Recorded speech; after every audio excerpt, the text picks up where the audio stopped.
Hey everyone, and welcome back to the Grand Line. Today we're embarking on an epic journey to explore the brand new leaders from the One Piece card game's latest set, OP-13. We've got 5 incredible leaders to break down, covering their unique mechanics, strengths, and weaknesses, so grab your Den Mushy and let's dive into the world of OP-13 leaders. First up, it's the future pirate king himself, Monkey D. Luffy. This leader from OP-13 features a base 5,000 power and 4 life. His key traits are supernovas and crucially Straw Hat Crew, a trait that's essential for maximizing his abilities. Luffy often leads aggressive decks, but this version brings a fascinating defensive twist. Let's see how his power really shines.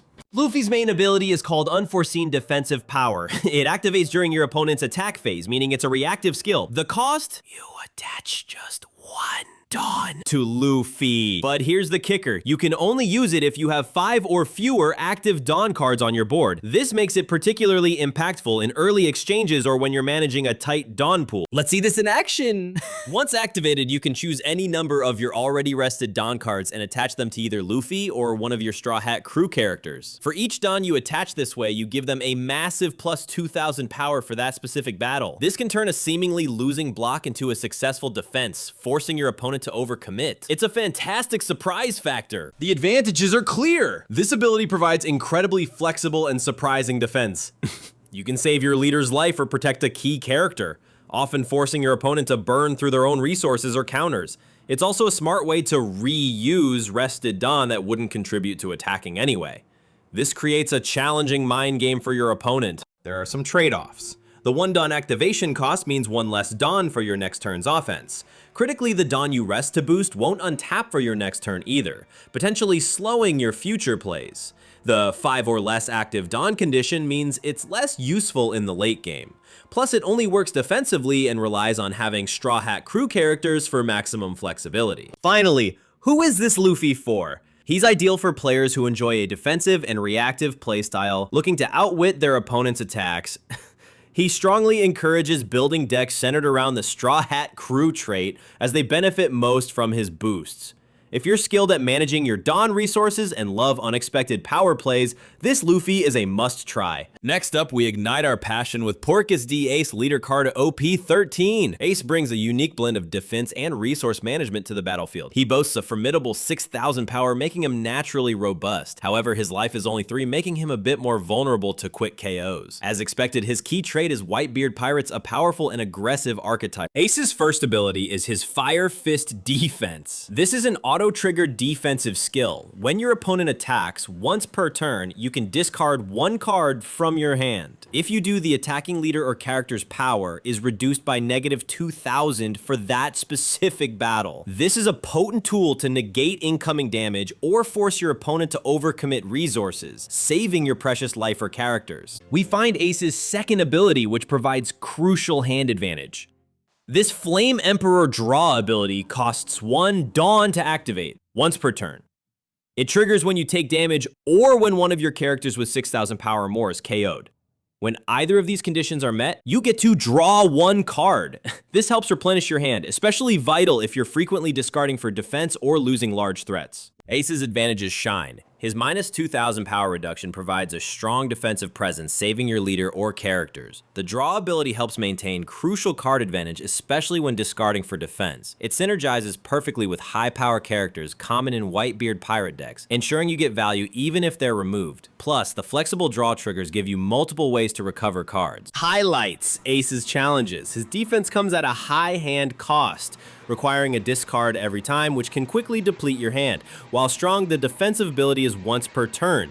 His draw ability costs 1 Dawn and is condition dependent, meaning you might not always get the draw when you desperately need it.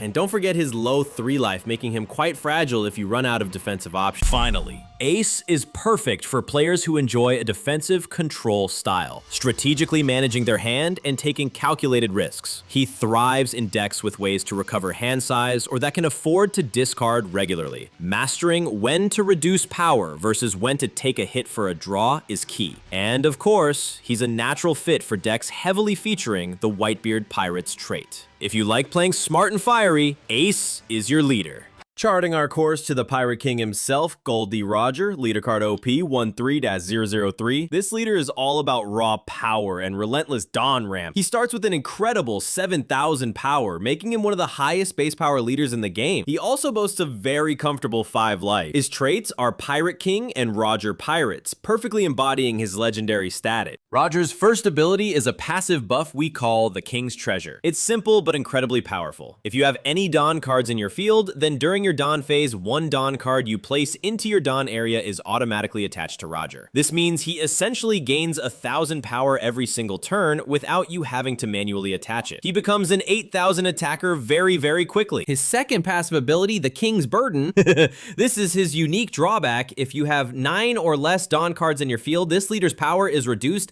by -2,000. So if you're below 10 total Dawn on your board, Roger drops to a mere 5,000 power, making him vulnerable. This ability strongly pushes you to play out your Dawn cards aggressively to avoid this penalty. Roger's advantages are clear. His 7,000 base power makes him naturally tough to attack. The automatic Dawn attachment means consistent, rapid power growth, reaching high numbers quickly without further Dawn investment. His 5 life gives him great resilience against early aggression, buying you time to ramp up. This whole design encourages an incredibly aggressive Dawn ramp strategy for devastating late game attacks. Roger has some notable weaknesses. His King's Burden means a significant early game weakness if you can't quickly reach 10 Dawn, making him an easy target at 5,000 power. He's incredibly Dawn dependent for his full power. Unlike many other leaders, Roger offers no direct hand advantage or control abilities. He relies purely on raw stats. His predictable power scaling can also allow smart opponents to plan around him. Finally, who is Gol D Roger for? He's ideal for players who love a fast-paced Dawn ramp strategy, aiming to get to 10 Dawn as quickly as possible. He's best suited for decks that can efficiently play out Dawn cards every turn. You'll need to be prepared to endure some early game pressure, knowing that your late game swings will be immense. And naturally, he's a perfect fit for any Roger Pirates themed deck. If you want to go big and go fast, Roger's your king. Next, we ignite the flames of revolution with Sabo, leader card OP-13. Sabo brings a unique blend of strategic power adjustments and powerful board-wide buffs to the game. He starts with a base 5,000 power and a sturdy 5 life. His key traits are Dressrosa and Revolutionary Army, which are great for building synergy within those archetypes. Let's see how his abilities unfold. Sabo's first ability is a passive power adjustment called Revolutionary Strength. This is quite unique. If your life is 4 or more, this leader's power is actually -1,000. So when your life is high, Sabo effectively plays as a 4,000 power leader, making him easier to attack. However, once your life drops to 3 or less, he activates his full power, becoming a 5,000 power leader again. This encourages strategic life management. We find Sabo's main power boosting ability, Flame Emperor's Rally. This is an activated buff for a cost of 1 Dawn attached to Sabo once per turn. If you have any character with a cost of 8 or more in play, your leader and all of your characters gain plus 1,000 power. This is an incredibly strong board-wide boost that can turn your entire field into a formidable attacking or defending force once you establish a big character. Sabo's advantages are notable. His 5 life provides excellent resilience, allowing you to endure early hits or enable life-costing effects. His strategic power fluctuation means he becomes stronger precisely when you're taking damage, creating a unique comeback mechanic. The board-wide plus 1,000 power is immense for aggressive pushes or winning defensive trades. And he directly rewards playing those impactful, high-cost, 8-cost plus characters. Sabo does have his challenges. His initial 4,000 power if life is high makes him vulnerable to early aggression, forcing you to use valuable counters or take early damage. His main buff is entirely reliant on playing an 8-cost plus character, which can be slow and inconsistent. The 1 Dawn cost for his buff means that Dawn isn't used for attacking. He also lacks direct card advantage or removal. relying on his characters for those roles. Finally, Sabo is ideal for players who enjoy a mid to late game strategy centered around powerful, high-cost characters. He thrives in decks that can ramp Dawn effectively to deploy those big threats. You'll need to master strategic life management, as his fluctuating power can turn a disadvantage into an advantage. And of course, he's a perfect fit for Dressrosa or Revolutionary Army themed decks. If you like building a powerful board and rallying your forces, Sabo is your leader! Last but not least, we have the intriguing Jewelry Bonney, leader card OP-13. Bonney brings a unique flavor of resource management and power boosting, especially focusing on recycling your Dawn. She features a base 5,000 power and a very comfortable 5 life. Her key traits are Egghead and Bonney Pirates, hinting at exciting future synergies within those themes. Bonney's ability is called Age Rejuvenation. It's an activated ability that you can use once per turn during your turn. The key condition is that it triggers when one of your characters with a trigger keyword appears, meaning when you play them from hand or when one activates from your life area. If this condition is met, you get a powerful effect. Here's how Bonney's power comes into play. Once her ability is triggered by a character, you can choose up to 2 rested Dawn cards from your Dawn area. You then attach these chosen Dawn cards to either your leader or to one of your characters. Essentially, you're taking Dawn that you've already spent for attacks or abilities and reassigning them to boost a card's power. It's a fantastic way to squeeze extra value out of your Dawn pool without needing new Dawn. Bonney's advantages are quite strategic. She offers incredibly efficient Dawn utilization, effectively reusing already tapped Dawn to boost your attackers or defenders without costing you active resources. This allows for consistent and surprising power scaling on your leader or key characters throughout your turn. She also synergizes perfectly with trigger characters, which are often good value cards anyway. And her 5 life gives you good resilience to set up her combos. Bonney does have some specific dependencies. Her ability is entirely reliant on playing or triggering characters with the trigger keyword, which can lead to inconsistency if you don't draw them.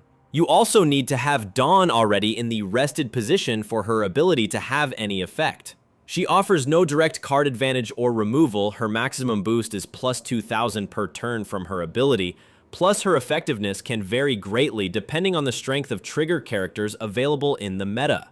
Finally, who is Jewelry Bonney best for? She's ideal for players who enjoy a strategic mid-game playstyle that focuses on getting extra value from trigger effects. She's best suited for decks that heavily feature characters with the trigger keyword. You'll be rewarded for effectively managing your entire Dawn pool, both active and rested, to maximize your power plays. If you love unique resource management and clever power boosts, Bonney might just be your next favorite leader. And there you have it, a comprehensive look at all 5 incredible leaders from the One Piece card games OP-13 set. Each brings a unique flavor and strategy to the table, from Luffy's defensive surprises to Roger's raw power, Ace's fiery management, Sabo's revolutionary buffs, and Bonney's clever Dawn recycling. Which leader are you most excited to try? Let us know in the comments below. Don't forget to like this video, subscribe for more One Piece card game content, and hit that notification bell. Thanks for watching, and I'll catch you on the next adventure.